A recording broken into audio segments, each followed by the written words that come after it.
UNgqongqoshe wemfundo ephakeme ezesayensi kanye nobuchwepheshe uDokotela Blade Nzimande uthi ukungabe bikho kwezinsiza ezanele zokulwa necoronavirus kwenza ukuthi amazwe amaningi edonse kanzima ukunqanda ukubhebhetheka kwayo.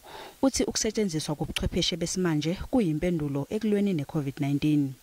Resource constraints pose a very real barrier to the ability of vulnerable countries to effectively manage the pandemic.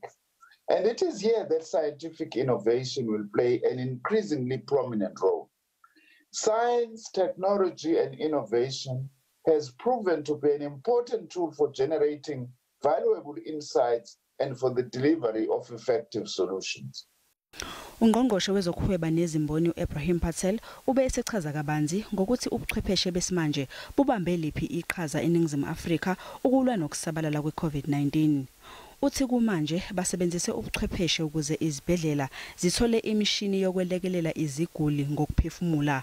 Uthi oDokotela bayakwazi nokukhuphula izinga lomoya odingwa yisiguli ngokusebenzisa le mishini. In the challenging moment, what we can draw on to fight this virus is human solidarity and scientific innovation.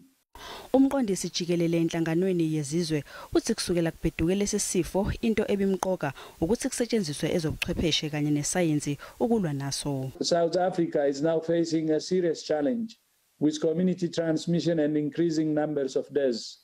I send my deep condolences over those you have lost. I send my administration for your health workers who are working tirelessly to save lives.